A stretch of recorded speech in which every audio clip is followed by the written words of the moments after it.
കുറേ നാൾ സ്ട്രഗിൾ ചെയ്തിട്ട് വന്ന ഒരാളാണ്. അദ്ദേഹം തന്നെയാണ് നമ്മുടെ റോൾ മോഡൽ. അദ്ദേഹം ഫൈറ്റ് ചെയ്ത പോലെ ഒന്നും ഞാൻ ചെയ്തിട്ടില്ല.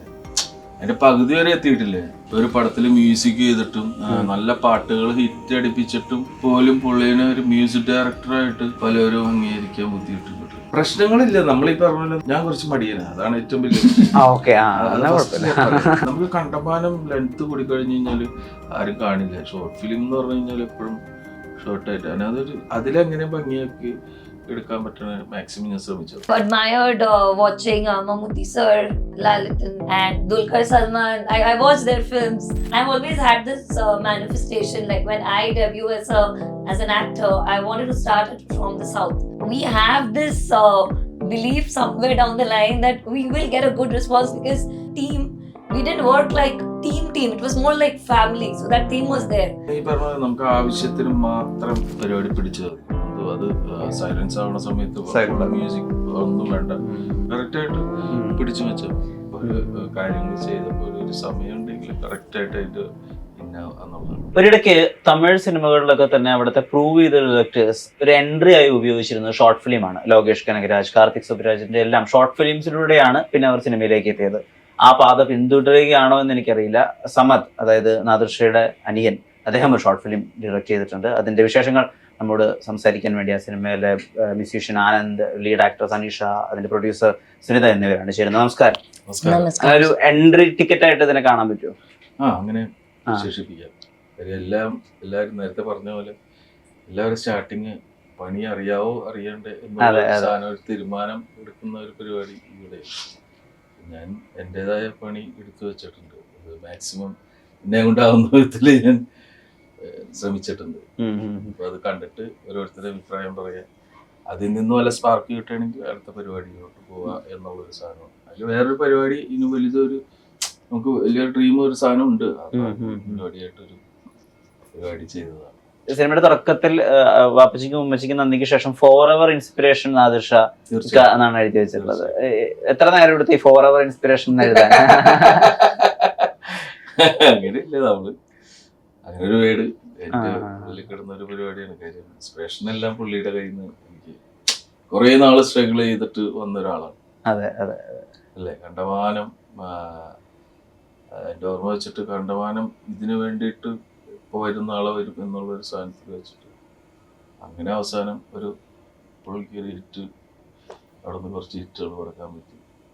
ഞാൻ ചോദിക്കുന്നത്, ഇപ്പം അദ്ദേഹത്തിന് അത്ര സ്വന്തമായി സംഗീതം ചെയ്യുന്നു, സ്വന്തമായി പാടുന്നു, സ്വന്തമായി എഴുതുന്നു, ഒരു ഫുൾ ഫിലിം യൂണിറ്റ് ഒറ്റയ്ക്കാണ് നാദർഷിക. പക്ഷെ അത് അധികം ആളുകൾ അംഗീകരിക്കാത്തൊരു സമയം ഉണ്ടായിരുന്നു. ഏകദേശം ഒരു 2 ദശാബ്ദങ്ങളോടെ കഴിവുണ്ട്, പക്ഷെ അംഗീകരിക്കില്ല. അതിനൊരു മടിയാണ് പ്രബുദ്ധ കേരളത്തിൽ.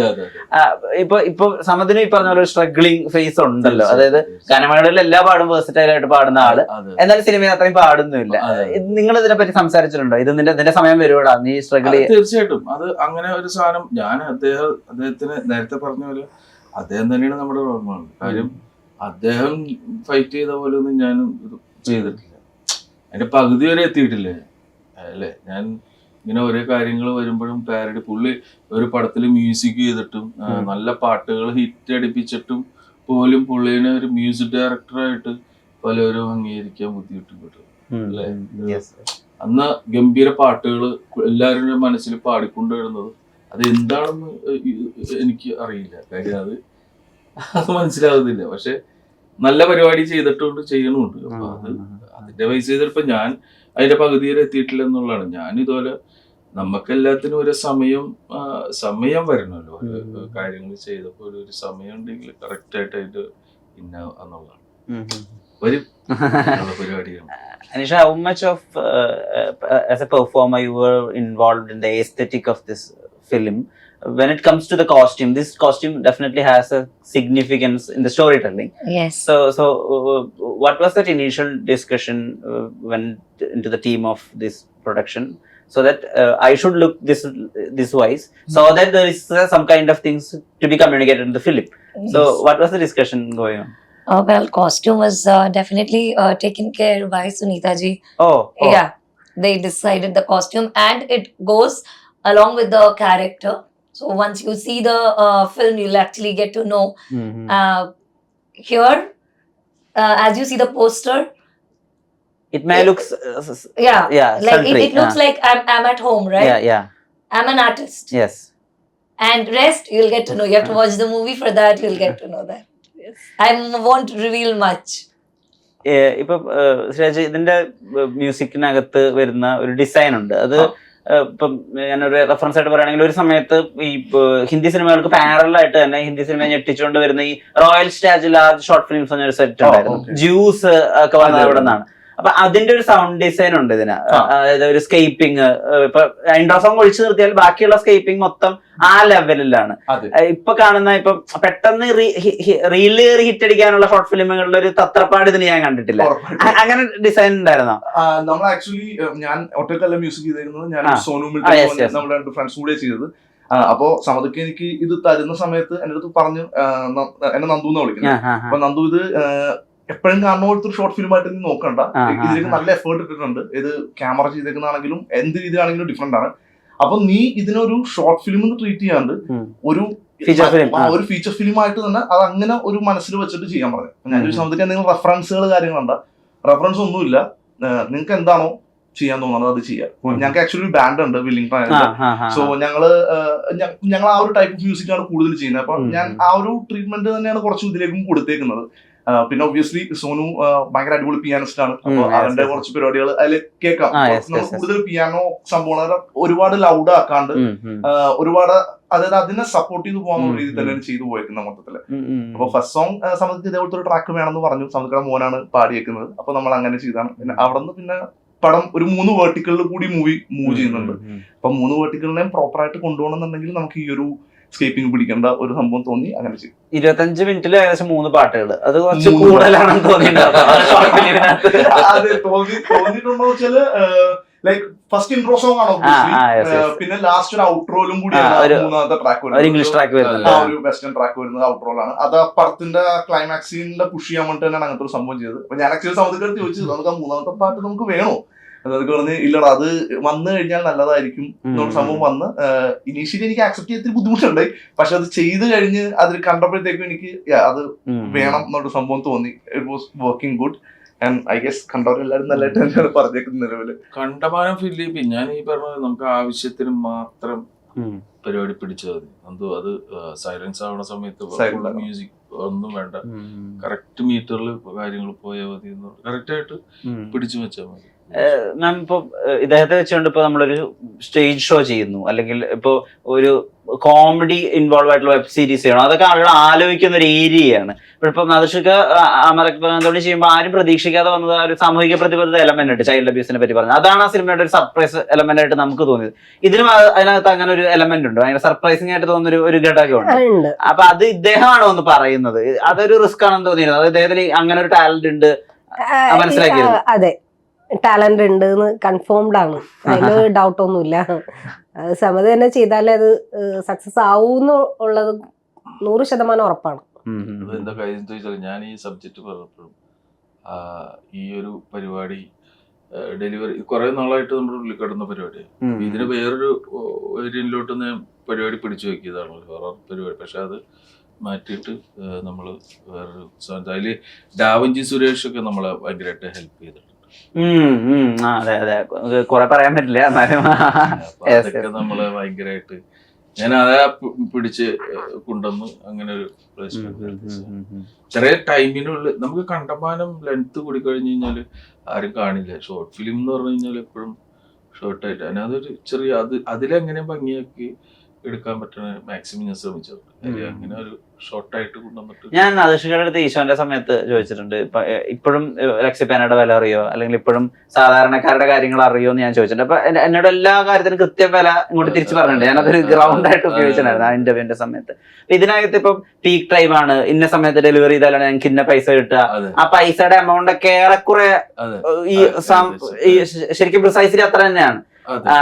ശരിക്കും ഇപ്പോഴും 500 രൂപയ്ക്കും 2000 രൂപയ്ക്ക് വേണ്ടി ബുദ്ധിമുട്ടുന്ന ആളുകളെ പരിചയവും അങ്ങനെ മനസ്സിലാക്കിയിട്ടാണോ? തീർച്ചയായിട്ടും കണ്ടമാനം ഫ്രണ്ട്സ്, എനിക്കൊരു ഫ്രണ്ടിന്റെ കയ്യിൽ കിട്ടിയൊരു ത്രോട്ടാണ് ചെറിയൊരു പരിപാടി. അത് ഇതല്ലായിരുന്നു, വേറൊരു പരിപാടി. അതിനകത്തുനിന്ന് എനിക്ക് വന്ന ഒരു പരിപാടി. ഇപ്പൊ ഇതിനകത്ത് ഇപ്പൊ നമ്മള് പൈസ ഉള്ള പിള്ളേരും പൈസക്കാര് വീട്ടിലുള്ള പിള്ളേരും പോകുന്നുണ്ട് ഡെലിവറി.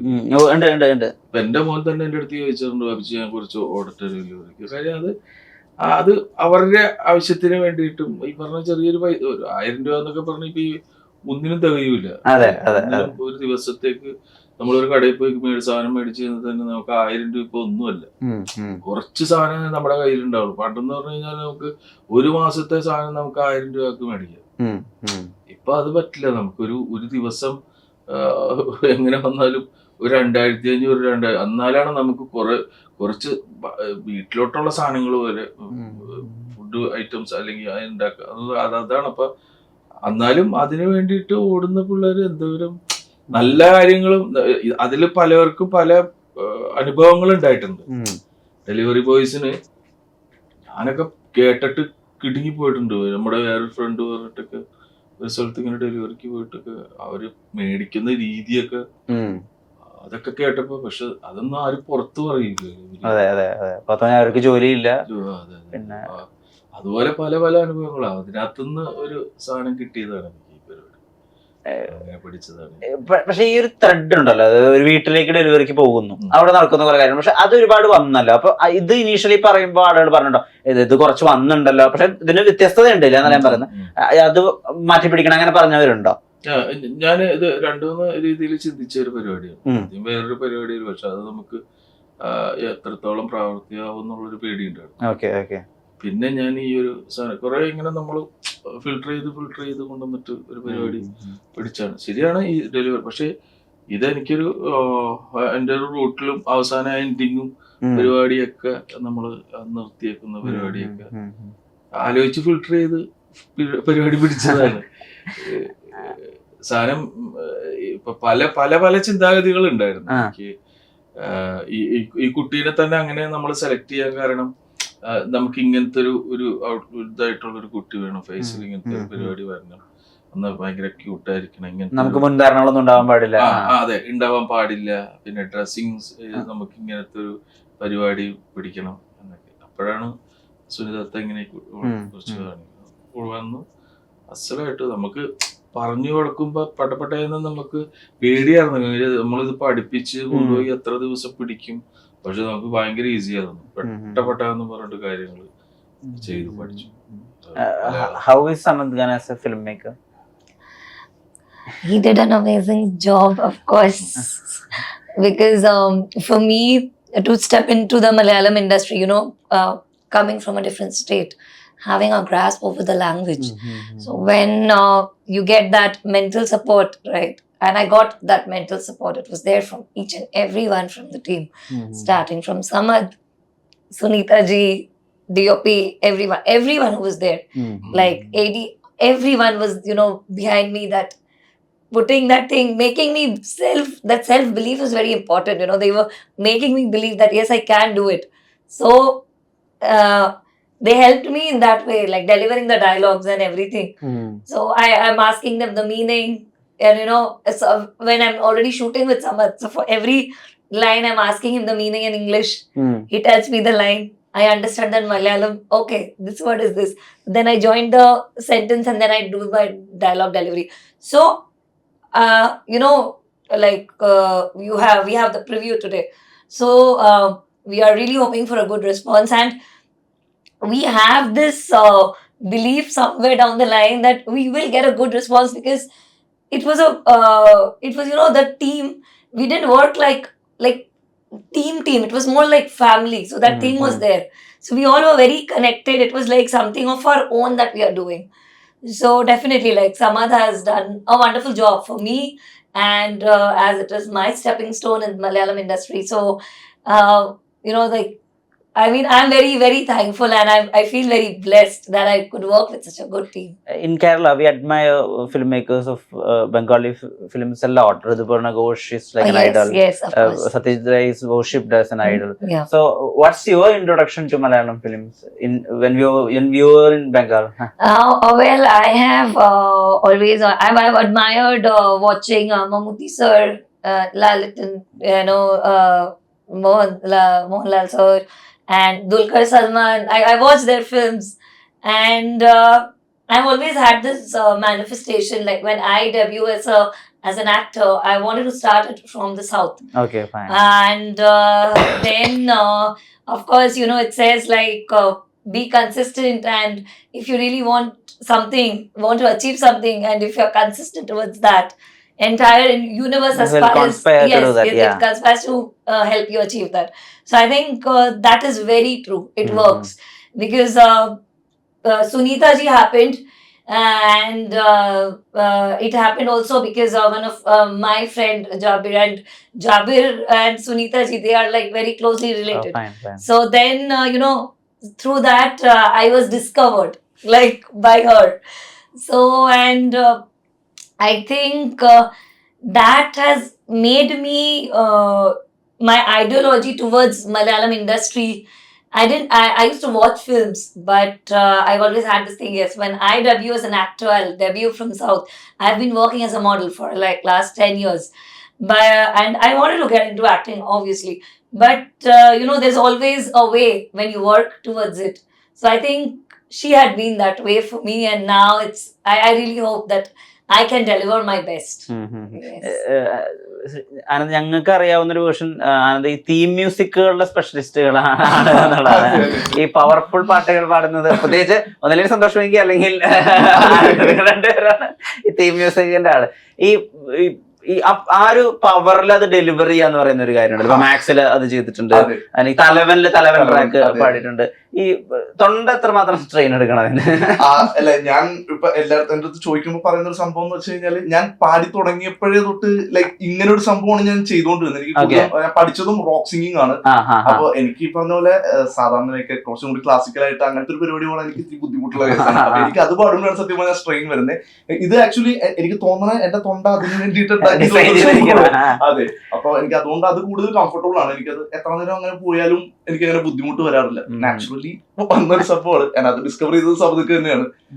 ലൈക്ക് ഞാൻ പണ്ട് ഞാൻ കുറിപ്പ് പാടിയപ്പോ ഇന്റർവ്യൂല് പറഞ്ഞിട്ടുണ്ട്, ഞാൻ ഇതുപോലെ വീട്ടിലെ ബാത്റൂമിൽ പാടിക്കൊണ്ടിരിക്കുന്നത് കേട്ടിട്ടാണ് സമയത്ത് എന്നെ ഐഡന്റിഫൈ ചെയ്യണതും. സമയത്ത് എന്നെ നൈബർ ആയിരുന്നു. അതുപോലെ ഫസ്റ്റ് ടൈം ഷോയിന് കൊണ്ടുവന്നതും. പിന്നെ ആള് തന്നെയാണ് എനിക്ക് റോക്ക് മ്യൂസിക്കിലേക്കുള്ള സംഭവം തരുന്നത്. ലൈക്ക് നന്ദു ഇതുപോലെ ഗാനമേള അല്ലെങ്കിൽ അങ്ങനത്തെ പരിപാടി നീ പിടിക്കണ്ട.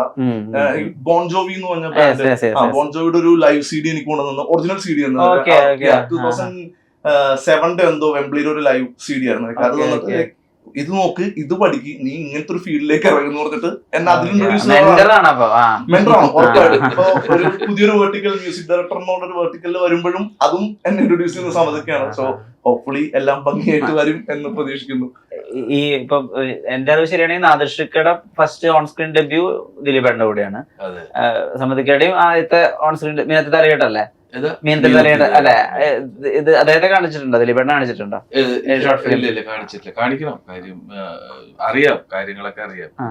കാണിക്കണം. പുള്ളിയുടെ ഫ്രീ ഇത് നോക്കിയിട്ട് അല്ലെങ്കിൽ ഞാൻ അഴിച്ചു കൊടുക്കുക. അപ്പൊ കാണാന്ന് പറഞ്ഞിട്ടുണ്ട്. എന്തായാലും ഇപ്പൊ ഒരുപാട് പേരുടെ വലിയ ഫിലിം മേക്കേഴ്സിന്റെ കൂടെ വർക്ക് ചെയ്തിട്ടുണ്ട്. പ്രിയദർശൻ വർക്ക് ചെയ്തിട്ടുണ്ട്, ജയരാജ് സാറിന്റെ കൂടെ വർക്ക് ചെയ്തിട്ടുണ്ട്. അപ്പൊ അങ്ങനത്തെ ആരെങ്കിലും കൊണ്ട് കാണിക്കണം അങ്ങനെ ഫീൽ ചെയ്തിട്ടുണ്ടോ? കാണിക്കണം. എന്ന് വെച്ചാൽ നമ്മളിപ്പോ ഈ ഒരു സാധനം കുഞ്ഞതാണെങ്കിലും നമുക്ക് അത് ഒന്ന് കാണിക്കുന്നത് വെച്ചാൽ അതുകൊണ്ട് ഞാൻ ക്വാളിറ്റി ഇത് ചെയ്യാൻ വേണ്ടിട്ട് ഞാനിപ്പോ ഈ നമ്മുടെ റഹീമാണ് DOP ചെയ്തത്. പിന്നെ നമ്മുടെ സൗണ്ട് ഡിസൈൻ ചെയ്താണ് ഫസല് അനിമൽ വോയിസ്. അപ്പൊ അങ്ങനെ ഇതെല്ലാം നമ്മുടെ സുഹൃത്തുക്കളാണ്. അവരൊരു പിന്നെ മിഠായി ഹബ് എന്നും പറഞ്ഞിട്ട് നമ്മുടെ ഒരു ഗ്യാങ് ഉണ്ട്. അവര് നമ്മുടെ ഒരു ടീമായിട്ട് നിന്നിട്ട് സിനിമാക്കാര് കംപ്ലീറ്റ് ഇപ്പൊ ഈ സമീർ ആണെങ്കിലും ഖാലിദ് എല്ലാരും നമ്മള് പണ്ട് നമ്മളിങ്ങനെ സിനിമ മോഹമായിട്ട് സ്റ്റേഡിയത്തിൽ കൂടിക്കൊണ്ടിരുന്നതും ഫുള്ള് പരിപാടി അങ്ങനെ നിന്നായിരുന്നു. അപ്പൊ ഇവന്മാരെയൊക്കെ കാണിക്കണമെന്നുണ്ട്. ഞാൻ അത്ഭുതപ്പെട്ടിട്ടുണ്ട്. അതായത് ഇത്രയധികം ബന്ധങ്ങളുള്ള ഒരാൾ, എല്ലാ കാലത്തും റെലവെന്റ് ആയിട്ടുള്ള ഒരാൾ, എല്ലാ കാലത്തും റെലവെന്റ് ആയ ഒരു പാട്ടുണ്ടാവില്ല, അത് നമുക്ക് പാട്ടുണ്ടാവും. അപ്പൊ എന്താ ശരിക്കും സമയം എടുക്കുന്നത് ഒരു സ്റ്റാറിനെ വെച്ചിട്ടൊക്കെ ഒരു പടം ആലോചിക്കാൻ? എന്താ ശരിക്കും പ്രാക്ടിക്കലി പ്രശ്നങ്ങളില്ല. നമ്മളീ പറഞ്ഞ പോലെ നമുക്ക് ഞാൻ കുറച്ച് മടിയനാണ്. അതാണ് ഏറ്റവും വലിയ മടിയെന്ന് പറഞ്ഞാൽ അങ്ങനെയല്ല. എല്ലാം ചെയ്യണം അല്ലെങ്കിൽ എല്ലാത്തിനും വേണ്ടിയിട്ട് ഞാൻ എന്റെ പരിപാടി ഒരു സിനിമ ആണെങ്കിൽ തന്നെ ഞാൻ അതിന്റെ കഥപരിപാടി അതിനേക്കാളും ഏറ്റവും അതിന്റെ ഷോട്ട് എങ്ങനെയാണ്, അതിന്റെ പരിപാടി എങ്ങനെയാണ്, അതിന്റെ ഫുൾ കാര്യങ്ങൾ നീക്കിയിട്ട് അപ്പൊ ഞാൻ സംസാരിക്കുന്നത്. അപ്പൊ എന്റെ ഏറ്റവും കൂടുതൽ ഞാൻ ടോക്ക് ചെയ്യുന്നത് തന്നെ എപ്പോഴും വിളിച്ച് സംസാരിക്കുന്നതെന്ന് സെലിം കുമാറായിട്ട് സിദ്ദീഖിക്ക ഇവര്. അപ്പൊ ഞാൻ എടുക്കാൻ അവരോട് ചോദിക്കുക, നമ്മള് തമ്മില് എല്ലാ ദിവസവും സെലിമേട്ട പറയടാ വലിയ ലെജൻസ് ഒക്കെ എന്തെങ്കിലുമൊക്കെ പൊട്ടത്തരം കിട്ടാൻ വേണ്ടിട്ടാണ്. കാര്യം നമുക്ക് ഇത് എല്ലാത്തിനും ഒരു സമയമുണ്ടല്ലോ. കാര്യം എനിക്ക് ഇതിലോട്ട് വരണം, ഇതിനു വേണ്ടിയിട്ട് ശ്രമിക്കുന്നുണ്ട്, നല്ല രീതിയിൽ ശ്രമിക്കുന്നുണ്ട്, പരിപാടി പിടിക്കുന്നുണ്ട്. അതിനു വേണ്ടിയിട്ട് നമ്മളെപ്പോഴും ഓരോരുത്തരെ കാര്യങ്ങളൊക്കെ ചോദിക്കുന്നുണ്ട്. വരും സമയത്ത് വരണം. അതിനുള്ള ഒരു ഇനിയൊരു നല്ലൊരു പരിപാടി ഉണ്ട്. കാണിച്ചിരുന്നു, കുറച്ച് കാണിച്ചു, ഫുൾ കാണിച്ചിട്ടില്ല. ഇന്ന് കാണും പുള്ളി, കണ്ടിട്ട് അഭിപ്രായം പറയായിരിക്കും, അറിയില്ല. ഇപ്പൊ ഇത്രയധികം ഇൻഫ്ലുവൻഷ്യൽ ആയിട്ടുള്ള ഒരാളാണല്ലോ. അപ്പൊ ഇത് ഞാൻ സമ്മതത്തിന് ഭാവിയിൽ ഒരു വലിയൊരു ഡയറക്ടറൊക്കെ ആവുകയാണെങ്കിൽ അതിന്റെ ആദ്യത്തെ ചവിട്ടുപടി ഞാനാ ചെയ്തിരുന്നത്, അങ്ങനെ ഒരു ചാരിതാർത്ഥ്യം കിട്ടും അങ്ങനെ വിചാരിച്ചിട്ടുണ്ടോ? ഇല്ല, ഒരിക്കലും ഇല്ല. അങ്ങനെ ചിന്തിച്ചിട്ട് പോലും ഇല്ല. ഇപ്പൊ പറഞ്ഞപ്പോഴാണ് അങ്ങനെ മനസ്സിലായതിട്ടാ. അങ്ങനെ നമ്മൾക്ക് ഈ ഷോർട്ട് ഫിലിമിൽ നിന്ന് പറയാലോ, ഇപ്പൊ അതിനകത്തുനിന്ന് റിട്ടേൺസ് ഒന്നും, റവന്യൂ റിട്ടേൺസ് ഒന്നും ഇല്ല. അപ്പൊ നമുക്ക് നമ്മളെന്തെങ്കിലും ആവണം എന്നുള്ളൊരു ഇത് വെച്ചിട്ടാണ് എന്ത് പറഞ്ഞാലും. ഞങ്ങളുടെ ഭാഷയിൽ പറയാറുണ്ട്, കഴിവുള്ളവൻ ഹജ്ജ് ചെയ്യട്ടെ എന്ന്. അതേപോലെ കഴിവുള്ളവർ വരട്ടെ, ചെയ്തോളാം. അത് അതിന്നെ വേണം, അത് ചെയ്തു അതൊന്നും ഒരു ഇതില്ല. അതുകൊണ്ട് നമുക്ക് ഇത്തിരി ക്വാളിറ്റി ബേസിൽ പരിപാടി നീക്കാൻ പറ്റി എന്നുള്ളതാണ്. കുട്ടീനെ അവിടെ നിന്ന് കൊണ്ടുവന്ന് നമ്മളിവിടെ ഇത്രയും ദിവസം നിർത്തി 4 പ്രാവശ്യമാണ് അവള് വന്നത് ഈ ഒരു സാധനത്തിന് വേണ്ടിയിട്ട്. ഇവിടെ ഒരു മലയാള സിനിമയിൽ ഒരു നല്ലൊരു പരിപാടി ചെയ്യണമെന്നുള്ളൊരു ആഗ്രഹം കൊണ്ട് വരിക എന്ന് പറയുന്നത് നമ്മുടെ ഫിലിം ഫ്രട്ടേണിറ്റിയോട് കാണിക്കുന്ന ഒരു ബഹുമാനം. സിനിമ ഞാൻ കണ്ടതാണ്, ഇതിന്റെ പ്രിവ്യൂ. അപ്പോ ഐ മീൻ ഇതിന്റെ ഇന്റർവ്യൂ എടുക്കുന്നതിന്റെ ഭാഗമായിട്ട് ഞാൻ കണ്ടതാണ്. എനിക്ക് ഭയങ്കരമായിട്ട് വർക്കായി. കാരണം ഞാൻ എന്താ പറയാ, നമ്മളിതിൽ പോകുന്ന പോക്കിൽ പ്രതീക്ഷിക്കാത്ത കുറെ കാര്യങ്ങൾ ഉണ്ടല്ലോ, അതെനിക്ക് ഇഷ്ടമായി. എസ്പെഷ്യലി ഇതിലെ വീടിന്റെ ഡിസൈനുമായി ബന്ധപ്പെട്ട ഒരു ഏരിയ എനിക്ക് ഭയങ്കരമായിട്ട് അത് ഭയങ്കരമായിട്ട് ഇഷ്ടമായിരിക്കും. അതെ, ആർട്ട് പരിപാടി. ഞാൻ പറഞ്ഞില്ലേ, ഞാൻ കണ്ടുകൊണ്ടിരുന്ന കുറച്ച് ഷോർട്ട് ഫിലിംസ് ഉണ്ട്, റോയൽ സ്റ്റാർ ഷോർട്ട് ഫിലിംസ്. അതിനുള്ള ഒരു ക്വാളിറ്റി ഉണ്ട്. അപ്പൊ അതും ഇതിലെനിക്ക് ഫീൽ ചെയ്തു. അപ്പൊ അത് ഡെഫിനറ്റ് ആളുകളും മനസ്സിലാവട്ടെ, ഫിലിം മേക്കേഴ്സും ആക്ടേഴ്സും ആയിട്ടും ഈ ടാലന്റ് റെസൊണേറ്റ് ആവണം. വലിയ എല്ലാ പരിപാടിയും കാണുന്ന ഒരാളാണ്. അപ്പൊ ഇങ്ങനെയുള്ള ഒരു പരിപാടി കാണുമ്പോൾ അതിന്റെ അളക്കാനായിട്ട്. അതെ അതെ, പ്രിസൈസ്ലി പറയുകയാണെങ്കിൽ ആ പേര് പറഞ്ഞ ആളുകൾക്ക് മനസ്സിലാവും. അതായത് പറഞ്ഞ ആളുകൾക്ക് സ്പോയിലർ അടിച്ചു. അതുകൊണ്ട് ഡെഫിനറ്റ്ലി ഇത് ആളുകൾക്ക് മനസ്സിലായി. ഇപ്പൊ ലിജി ജോസ് പെല്ലിശ്ശേരിയൊക്കെ ഒരു 3 എന്ന് പറഞ്ഞൊരു ഷോർട്ട് ഫിലിം എടുത്തിട്ടാണ് ഇന്ദ്രജിത്തിനെയും പൃഥ്വിരാജിനെയൊക്കെ കൺവിൻസ് ചെയ്തതെന്ന് ഞാൻ കേട്ടിട്ടുണ്ട്. അതുപോലെ ഇത് ആളുകൾക്ക് കൺവിൻസ് ചെയ്യാനുള്ള ഒരു, ഞാൻ പറഞ്ഞില്ല, എൻട്രി ടിക്കറ്റ് ആവട്ടെ. 4 പേരുടെ നേരത്തിന് ഒരുപാട് നന്ദി. ഇനിയും മുന്നോട്ട് പോവുക. നേരത്തിന് നന്ദി. നമസ്കാരം. നമസ്കാരം.